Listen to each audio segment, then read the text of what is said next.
নমস্কাৰ আপুনি চাই আছে মিড ডে 18 মই জয়ন্ত মাধৱ গোস্বামী দুৰ্নীতি নিবাৰকৰ জালত দুৰ্নীতিগ্ৰস্ত 3 বিষয়া সহ 6 জন গুৱাহাটী মঙলদৈ আৰু বৰপেটাৰ পৰা আটাইকেইজনক গ্ৰেপ্তাৰ যাদৱ চৌধুৰী ইউসুফৰ ৰহমান আইনুৰ ৰহমানক গ্ৰেপ্তাৰ আব্দুৰ ৰেজ্জাক শাহজাহান আলী আৰু মুজাহিদুৰ ৰহমানক গ্ৰেপ্তাৰ যাদৱ চৌধুৰী মন্দিয়া ব্লকৰ অৱসৰপ্ৰাপ্ত খণ্ড উন্নয়ন বিষয়া আইনুৰ ৰহমান মন্দিয়া উন্নয়ন খণ্ডৰ কনিষ্ঠ অভিযন্তা ইউসুফৰ ৰহমান মঙলদৈ জিলা পৰিষদৰ উপমুখ্য কাৰ্যবাহী আব্দুৰ ৰেজ্জাক মন্দিয়া ব্লক নিৰ্মাণ কমিটিৰ সভাপতি 25 লাখ টকা আত্মহাতৰ অভিযোগ আটাইকেইজনৰ বিৰুদ্ধে বাগবৰ সমষ্টিৰ মন্দিয়া ব্লকৰ পথ নিৰ্মাণত সংঘটিত হৈছিল বিয়াগম দুৰ্নীতি 14টা আঁচনিৰ সৰ্বমুঠ 65 লাখ টকাত সংঘটিত হৈছিল এই দুৰ্নীতি পথ নিৰ্মাণত আবণ্টিত হৈছিল এই বৃহৎ ধন আবণ্টিত ধনৰ 39 লাখ টকা ব্যয় হৈছিল আঁচনিৰ ব্যয়হীন 25 লাখ টকা পকেটত সোমাইছিল 6 বিষয়া কৰ্মচাৰীয়ে মুখ্যমন্ত্ৰীৰ নিৰ্দেশত 4 জুনত ৰুজু কৰা হৈছিল গোচৰ বিধায়ক শ্বেৰমান আলীৰ সমষ্টিত এই বৃহৎ দুৰ্নীতি সংঘটিত হয় তদন্তৰ আওতালৈ আহিব পাৰে বিধায়ক শ্বেৰমান আলী মুখ্যমন্ত্ৰীৰ বিশেষ নিৰীক্ষক কোষৰ অধীক্ষক ৰজি কলিতাই জনালে এই কথা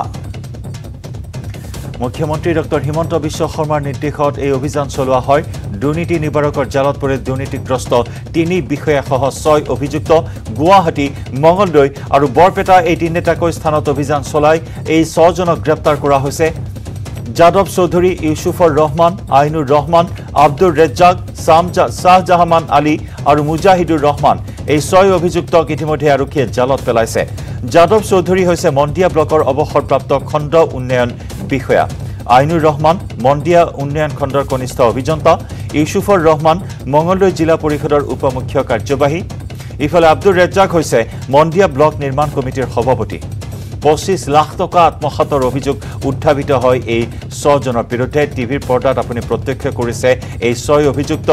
6 অভিযুক্তৰ বিৰুদ্ধে অভিযান চলাই ইতিমধ্যে দুৰ্নীতি নিবাৰকে জালত পেলাইছে এই 6 অভিযুক্তক 25 লাখ টকাৰ বিয়াগম দুৰ্নীতি সংঘটিত কৰিছিল এই বিষয়া কৰ্মচাৰী কেইজনে বাগবৰ সমষ্টিৰ মন্দিয়া ব্লকৰ পথ নিৰ্মাণত সংঘটিত হৈছিল এই দুৰ্নীতি 14টা আঁচনিৰ সৰ্বমুঠ 65 লাখ টকাত সংঘটিত হৈছিল এই দুৰ্নীতি পথ নিৰ্মাণত আবণ্টিত হৈছিল বৃহৎ ধন আবণ্টিত ধনৰ 39 লাখ টকা ব্যয় হৈছিল আঁচনিত ব্যয়হীন 25 লাখ টকা পকেটত সোমাইছিল জেব গধুৰ কৰিছিল এই 6 বিষয়া কৰ্মচাৰীয়ে মুখ্যমন্ত্ৰীৰ নিৰ্দেশত 4 জুনত ৰুজু কৰা হৈছিল গোচৰ বিধায়ক শ্বেৰমান আলীৰ সমষ্টিত সংঘটিত হয় এই বৃহৎ দুৰ্নীতি আৰু যাৰ বাবে এতিয়া তদন্তৰ আওতালৈ আহিব পাৰে বিধায়ক শ্বেৰমান আলী মুখ্যমন্ত্ৰীৰ বিশেষ নিৰীক্ষক কোষৰ অধীক্ষক ৰজি কলিতাই জনাইছে এই কথা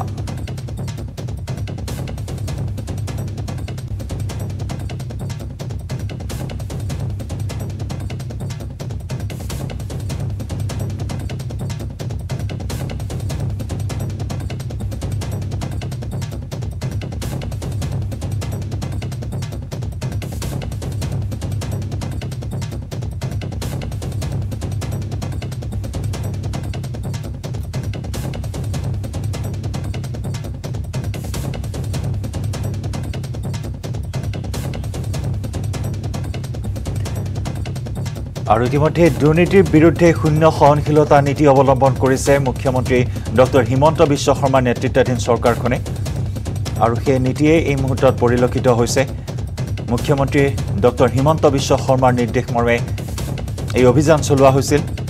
যোৱা 4 জুনত এটা গোচৰ ৰুজু কৰা হৈছিল সেই গোচৰৰ ভিত্তিত আজি অভিযান চলাই এই 6 অভিযুক্তক 25 লাখ টকাৰ বিয়াগম কেলেংকাৰীত জড়িত হোৱাৰ অভিযোগত এই 6 অভিযুক্তক ইতিমধ্যে জালত পেলাবলৈ সক্ষম হৈছে আমাৰ সতীৰ্থ সাংবাদিক বলেন ভট্টাচাৰ্যৰ সৈতে এই মুহূৰ্তত আমি সংযুক্ত হৈছোঁ পোনপটীয়া সম্প্ৰচাৰত বলেন এক বৃহৎ অভিযান তিনিটাকৈ স্থানত এই অভিযান চলোৱা হৈছিল আৰু এই বৃহৎ সফলতা এই 6 অভিযুক্ত বৰ্তমান জালত পৰিছে 25 লাখ টকাৰ এক বিয়াগম কেলেংকাৰী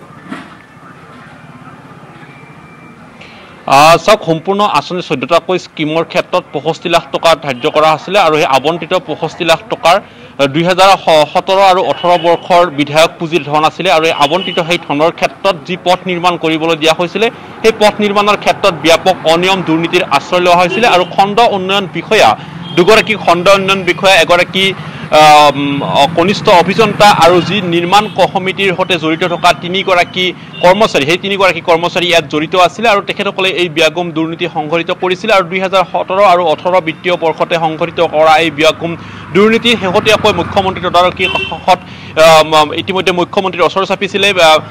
তাৰ লোকে আৰু তাৰ পিছতে এই অভিযোগৰ ভিত্তিতে তদাৰকী কক্ষক মুখ্যমন্ত্ৰীৰ শূন্য সহনশীলতা নীতি অৱলম্বন কৰি সম্পূৰ্ণৰূপে ঘটনা পৰিষ্কাৰ কৰিবলৈ নিৰ্দেশ প্ৰদান কৰিছিলে আৰু 4 জুন তাৰিখে মুখ্যমন্ত্ৰীয়ে প্ৰদান কৰা এই নিৰ্দেশৰ পিছতে গোচৰ ৰুজু কৰি মুখ্যমন্ত্ৰী নিৰীক্ষণ শাখাই ইতিমধ্যে সেই ঘটনাৰ ক্ষেত্ৰত এই মুহূৰ্তলৈকে 6গৰাকীক গ্ৰেপ্তাৰ কৰিবলৈ সক্ষম হৈছে আৰু তাৰ ভিতৰত এই মুহূৰ্তলৈকে যি 6গৰাকীক গ্ৰেপ্তাৰ কৰিছে তাৰে ভিতৰত আমি যদি চাওঁ যে সেই সময়ৰ মন্দিয়া ব্লকৰ থকা বৰ্তমানৰ অৱসৰপ্ৰাপ্ত এগৰাকী খণ্ড উন্নয়ন বিষয়া আৰু আন এগৰাকী যদি চাবলৈ যায় সেয়া বৰ্তমান মঙলদৈত তেখেতে জিলা হিচাপে কৰ্মৰত হৈ আছে মঙলদৈত আৰু সেইগৰাকী খণ্ড উন্নয়ন বিষয়াৰ বিৰুদ্ধে ইতিমধ্যে অভিযোগ দাখিলৰ পিছতে তেখেতক গ্ৰেপ্তাৰ কৰা হৈছে আৰু 3টাকৈ স্থানত সৰ্বমুঠকৈ অভিযান চলাই যোৱাকালি 6গৰাকী লোকক ইতিমধ্যে গ্ৰেপ্তাৰ কৰা হৈছে আৰু গ্ৰেপ্তাৰ কৰাৰ পিছত এই সমগ্ৰ ঘটনাটো এতিয়া পোহৰলৈ আহিছে যে 65 লাখ টকাৰ টকা এয়া ব্যাগম কেলেংকাৰী আৰু যিহেতুকে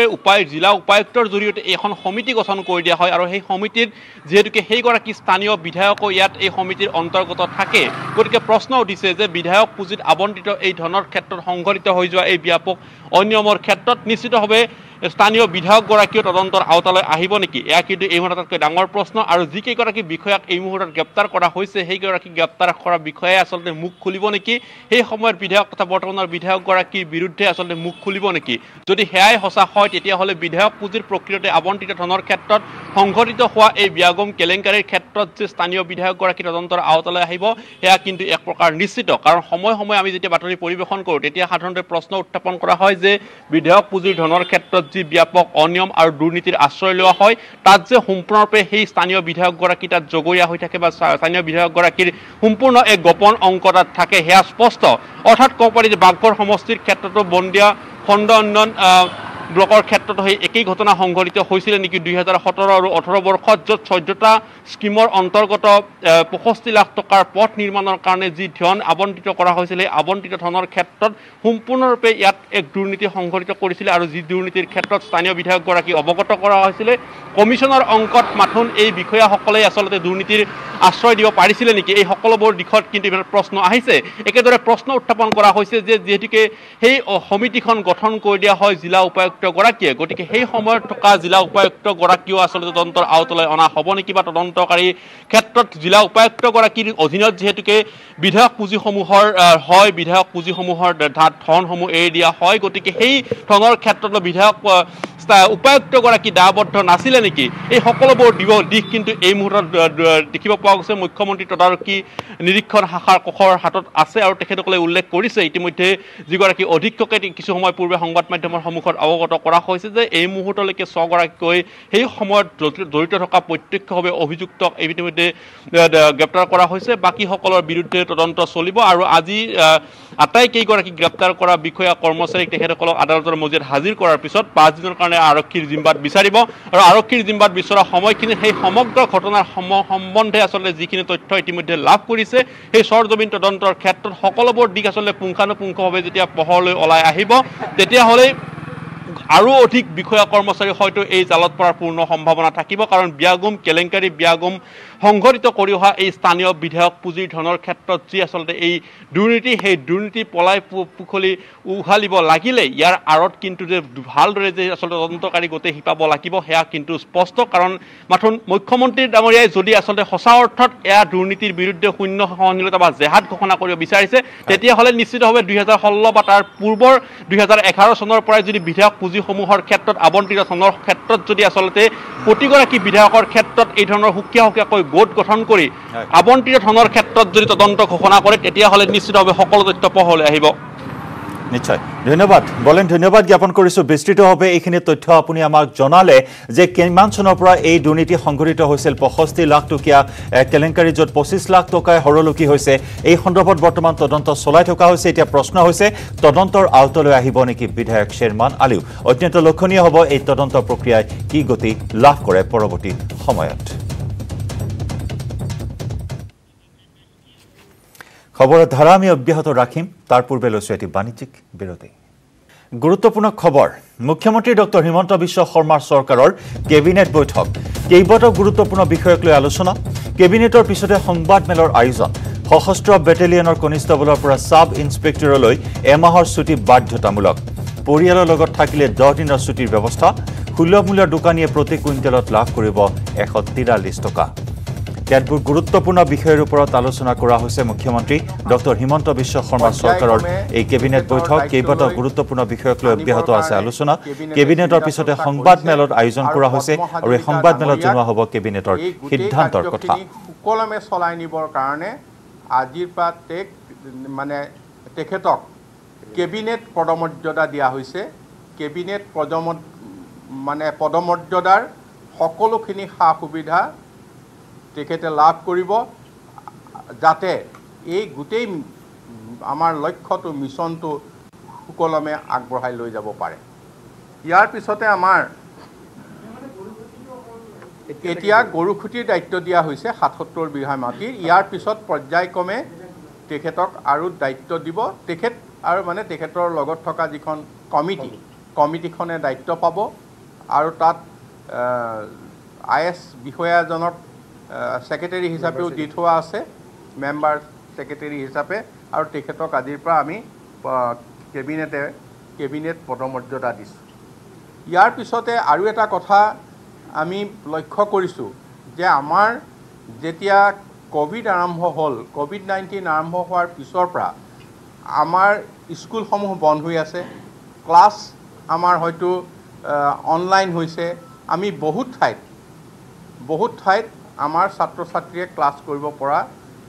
নাই নেটৰ কাৰণে আমাৰ নেট নথকাৰ কাৰণে বহুত ঠাইত পৰা নাই এতিয়া আজি কেবিনেটে সিদ্ধান্ত লৈছে আৰু তথ্য প্ৰযুক্তি বিভাগক তথ্য প্ৰযুক্তি মন্ত্ৰী হিচাপে আমাকে দায়িত্ব দিছে যে ইয়াত য'ত যেনেকৈ প্ৰয়োজন আছে সকলোতে মোবাইল টাৱাৰ অতি সোনকালে নিৰ্মাণ কৰিব লাগে আৰু তাৰ কাৰণে জিলাৰ উপায়ুক্তসকলক যেনে দায়িত্ব দিব লাগে বা আমাৰ আইটি বিভাগে যিখিনি কৰিব লগা আছে সেইখিনি আমি তৎকালীনভাৱে কৰিবলৈ আজিৰ কেবিনেটে আমাক দায়িত্ব দিছে আৰু মুখ্যমন্ত্ৰী ডাঙৰীয়াই নিৰ্দেশ দিছে গতিকে এইখিনি যাতে সমগ্ৰ অসমত চুকে কাণে সকলোতে যাতে নেট পায় মোবাইল এক্টিভ হয় আৰু আমাৰ সকলো অন্যান্য কামৰ লগতে বিশেষকৈ ছাত্ৰ ছাত্ৰীসকলে যাতে অনলাইন ক্লাছ কৰিব পাৰে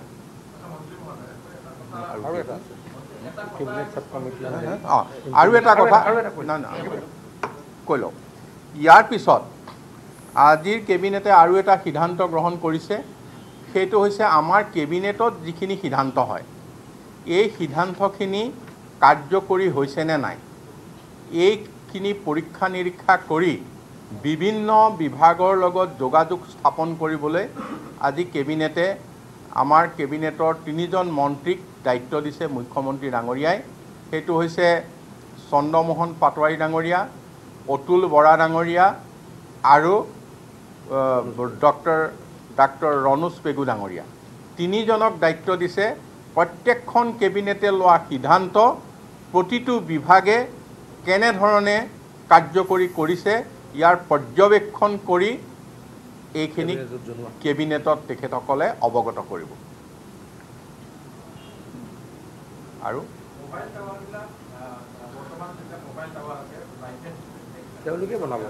নহয় আমি যিসকল আগবাঢ়ি আহে আজি যদি ৰিলায়েন্স আগবাঢ়ি আহে তেওঁলোকক দিম আজি যদি অন্য এয়াৰটেল আগবাঢ়ি আহে তাৰমানে ইয়াৰ যিটো প্ৰক্ৰিয়া আমাৰ আইটি পলিচি এখন আছে মই এজ এ আইটি মিনিষ্টাৰ অকণমান আৰু কৈ দিছোঁ বেছিকৈ আইটি পলিচি আমি যোৱাবাৰে লৈছোঁ কিন্তু আইটি পলিচিৰ ভিতৰতো চৰকাৰী মাটিত ফৰেষ্টৰ মাটিত অন্যান্য সুবিধাজনক জাগাত যিখিনি নো অবজেকশ্যন লাগে যিটো প্ৰক্ৰিয়া এই প্ৰক্ৰিয়াটো আমি খুব সহজলভ্য কৰি দিম তেখেতসকলে যাতে ক'তো দৌৰি ফুৰিব নালাগে যিয়ে আগবাঢ়ি আহিব তেওঁলোকে আমি মোবাইল টাৱাৰ নিৰ্মাণ কৰিবলৈ দিম আৰু প্ৰয়োজন হ'লে কোনোবা ঠাইত যদি বিজনেছৰ কাৰণে ইণ্টাৰেষ্টেড নহয় কাৰোবাক আমি ৰিকুৱেষ্ট কৰি হ'লেও মোবাইল টাৱাৰ বহুৱাৰ ব্যৱস্থা কৰিম ধন্যবাদ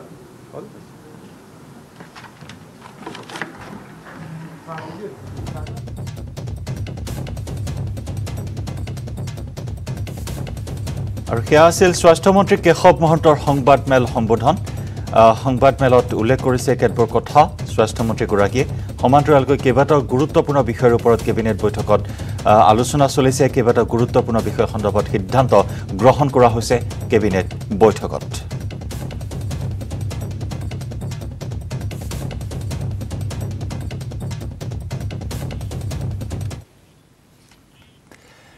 আৰক্ষীৰ জালত এছআই বদ্ৰী প্ৰসাদৰ সহযোগী কনিষ্টেবল সৰস্বতী হাসনুক গ্ৰেপ্তাৰ ডিফুৰ হৰিলাল বস্তিত বদ্ৰীয়ে সাজি দিছিল এটা ঘৰ যিটো ঘৰত বদ্ৰীয়ে সোণ ৰূপ লুকুৱাই ৰখাৰ অভিযোগ উত্থাপিত হৈছিল দীৰ্ঘদিনে বদ্ৰীৰ সকলো কাম কৰি গৈছিল সৰস্বতীয়ে বৰ্তমান ভৰলু থানাত জেৰা চলোৱা হৈছে সৰস্বতীক আৰক্ষীৰ জালত এছআই বদ্ৰী প্ৰসাদৰ সহযোগী বদ্ৰী প্ৰসাদ সন্দৰ্ভত নিতৌ নতুন নতুন তথ্য সন্মুখলৈ আহিছে কেনেদৰে সোণ ৰূপৰ চোৰাং সৰবৰাহত জড়িত আছিল এইজন বদ্ৰী প্ৰসাদ নামী বেনামী সম্পত্তিৰ অধিকাৰী বদ্ৰী প্ৰসাদ আৰু শেহতীয়াকৈ কনিষ্টেবল সৰস্বতী হাসনুক গ্ৰেপ্তাৰ কৰা হৈছে ডিফুৰ হৰিলাল বস্তিত বদ্ৰীয়ে সাজি দিছিল এটা ঘৰ আৰু যিটো ঘৰতে বদ্ৰীয়ে সোণ ৰূপ লুকুৱাই ৰখাৰ অভিযোগ উত্থাপিত হৈছিল দীৰ্ঘদিনে বদ্ৰীৰ সকলো কাম কাজ চলাই গৈছিল এইজন সৰস্বতীয়ে বৰ্তমান ভৰলু থানাত জেৰা চলোৱা হৈছে সৰস্বতী হাসনুৰক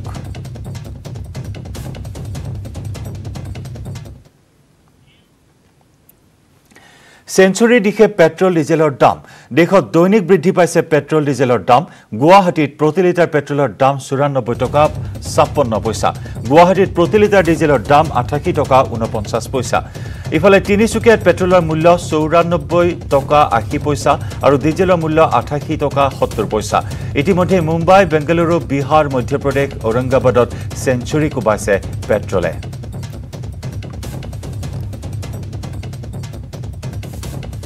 আগবঢ়াইছো তিনিচুকীয়াৰ পৰা আমাৰ সাংবাদিক উপাসনা গোস্বামীৰ ৰিপৰ্ট মই তিনিচুকীয়াত উপস্থিত আছো আৰু তিনিচুকীয়াত যদি এই মুহূৰ্তত পেট্ৰলৰ দাম যদি আমি ক'বলৈ যাওঁ তেনেহ'লে 94 টকা 80 পইচা আৰু ডিজেলৰ মূল্য এই মুহূৰ্তত 88 টকা 70 পইচা সেয়াই বৰ্তমান জলাশলা খুৱাইছে ৰাইজক আৰু মই বৰ্তমান তিনিচুকীয়াৰ যি পেট্ৰল পাম্প বৰগুৰিস্থিত তাৰ দৃশ্য দেখাইছোঁ আৰু মই যদি চাবলৈ যাওঁ ইয়াত সাধাৰণ জনতাই যিহেতু এই মুহূৰ্তত জলাশলা খুৱাইছে যি পেট্ৰল আৰু ডিজেলৰ মূল্য বৃদ্ধি আৰু দেখা গৈছে যে এই মুহূৰ্তত পেট্ৰলৰ দাম যিটো আমি দেখাইছোঁ এই মুহূৰ্তত 94 টকা 80 পইচা আৰু ডিজেল এই মুহূৰ্তত 88 টকা 70 পইচা বৰ্তমান বাবে সকলোৱে বৰ্তমান ৰাইজ এতিয়া আতংকিত হৈ পৰিছে কি হ'ব এটা চিন্তনীয় বিষয় যেহেতু আৰু মোৰ লগত যেহেতু এগৰাকী দাদা এতিয়া পেট্ৰল ল'বলৈ আহিছে মই প্ৰথমতে জানি ল'ব বিচাৰিম দাদা আপোনাৰ কি ল'ব আজি পেট্ৰল নে ডিজেল এতিয়া পেট্ৰল ল'ব আহিছোঁ পেট্ৰল কেনেকুৱা দাম যিটো মূল্যৰ বৃদ্ধি হৈছে কি ক'ব এই মুহূৰ্তত তো ক'বলৈতো চৰকাৰেতো জানিব লাগে যে মানুহৰ পৰিস্থিতি বহুত বেয়া হৈ আছে কাম নাম চব বন্ধ হৈ আছে যদি এই অৱস্থাত যদি পেট্ৰল ডিজেল দাম বঢ়াই দিয়ে আৰু মানুহবিলাকতো চলিব খোৱাটো ইমান প্ৰব্লেম হৈছে মানুহৰ আৰ্থিক অৱস্থা খুব বেয়া হৈছে মানুহৰ সবফালে অসুবিধা হৈছে ক'বলৈ মই এইটো কম বেলেগ ক'বলৈ নাই ভাবিব গ'লে অৱস্থা আৰ্থিক অৱস্থা খুব বেয়া মানুহৰ আৰু প্ৰতিদিনে যিহেতু বৃদ্ধি পাই গৈ আছে মানে কমা যিটো আমি দেখি পোৱা নাই প্ৰতিদিনে হয়তো 40 পইচা নহ'লে 50 পইচা বৃদ্ধি পাইছে হয় সেইটো চৰকাৰে বুজিব লাগিব এইটো আমিতো বুজিছোঁ আমিতো বুজি লাভো নাই আমি কি আমাৰতো কোনো উপায় নাই চৰকাৰে যদি যিমান বঢ়াই গৈছে চৰকাৰে বুজিব চৰকাৰে লিড ল'ব চৰকাৰে যিখিনি কৰি আছে ভাল কাম কৰা নাই কিন্তু বহুত বেয়া পাইছোঁ আমি ভাবোঁ যে চৰকাৰে ভাল কাম কৰক আমি সদায় ভোট দি দেখিলে আমি জিকাই চব কাম কৰিছোঁ আমি ৰাইজে চবে জিকাইছে ভাল লাগিছে গৈ কিন্তু এনেকুৱা এটা পৰিস্থিতি হৈছে আমিতো ভবা নাছিলোঁ যে কৰিব বুলি আমি আৰু এগৰাকী দাদা আছে মই জানিব বিচাৰিম তেওঁৰ মুখৰ পৰা যে দাদা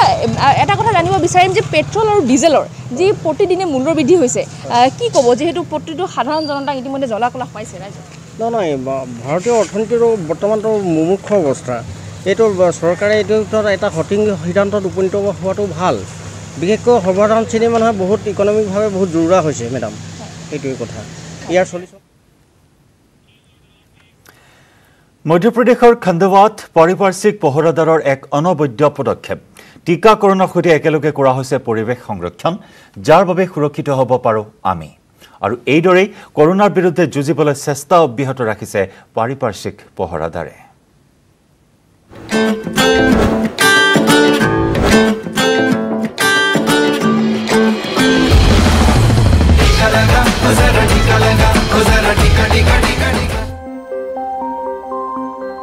কৰোনা মহামাৰী পৰাভূত হওক আৰু পাৰিপাৰ্শ্বিক সংৰক্ষণক লৈ সজাগ হওক জনতা এই দুইটা অনিবাৰ্য কাম কেনেদৰে একেলগে কৰিব পৰা যায় ইয়াক বুজিবলৈ আপুনি আহক মধ্যপ্ৰদেশৰ খাণ্ডৱালৈ। ইয়াত খাণ্ডৱা জিলা প্ৰশাসনে মানৱ সভ্যতাক ৰক্ষা কৰিবলৈ দুটা অনিবাৰ্য পন্থা হাতত লৈছে। এটা সামাজিক সংস্থাৰ সৈতে সহযোগ কৰি বিশেষ পদক্ষেপ গ্ৰহণ কৰিছে। ইয়াত মানুহে একেলগে টিকাও লৈছে আৰু টিকা কেন্দ্ৰৰ পৰা বাহিৰলৈ আহি ভৱিষ্যতৰ বাবে একোজোপাকৈ গছপুলিও ৰোপণ কৰিছে।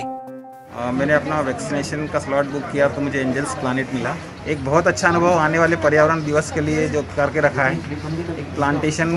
सब लोग करें। दरअसलते खानवा जिला प्रशासने कोरोनार द्वितीय लहৰৰ পৰা শিক্ষা গ্ৰহণ কৰি মানুহৰ টিকাকৰণৰ সমান্তৰালকৈ পাৰিপাৰ্শ্বিক সংৰক্ষণৰ বাবেও মানুহৰ মাজত জাগৰণ তথা সজাগতাৰ প্ৰয়াস কৰি আহিছে আৰু ইয়াৰ বাবে টিকা লোৱা ব্যক্তিসকলক প্ৰশাসনৰ ফালৰ পৰা প্ৰদান কৰা হৈছে একোজোপাকৈ গছপুলি, যি নেকি কৰোনাৰ বিৰুদ্ধে এই যুঁজখনত যুঁজ দি পৰিৱেশ সংৰক্ষণৰ বাবেও भूमिका ग्रहण करिब पारे। कैंप्स लगाए जा रहे हैं वैक्सीनेशन के और अन्य गतिविधियां भी जो हो रही हैं उनमें लोगों से ज़्यादा से ज़्यादा आग्रह किया जा रहा है कि वह पौधे लगाएं ताकि पर्यावरण का संरक्षण के साथ साथ ऑक्सीजन जो है वो भी जनरेट होती है। হয় খানवा जिला प्रशासনৰ এই উদ্যোগৰ বাবে ৰাইজো যথেষ্ট উৎসাহিত হৈছে আৰু এই জিলাখনতে বৃক্ষৰোপণৰ ক্ষেত্ৰত এক বিশেষ গতি প্ৰদান কৰিছে এই পদক্ষেপে। যি নহওক এই প্ৰচেষ্টা কিমান দূৰ সফল হয় সেয়া অনাগত সময়তহে জানিব পৰা হ'ব। মানৱ সভ্যতাক ৰক্ষা কৰিবলৈ এই দুটাকৈ অনিবাৰ্য প্ৰচেষ্টা একেলগে হাতত লৈ এটা সুন্দৰ ভৱিষ্যতৰ দিশে গতি কৰাৰ আশা কৰিব পৰা যায়। খানৱাৰ পৰা ব্যুৰো ৰিপৰ্ট, নিউজ 18 নেটৱৰ্ক।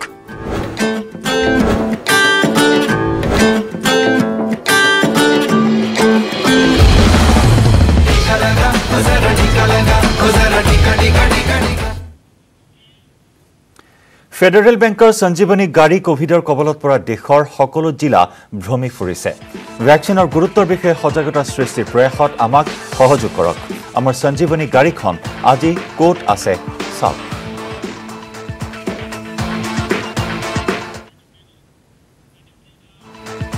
ইয়াৰে সৈতে সময় হ'ল মিড ডে 18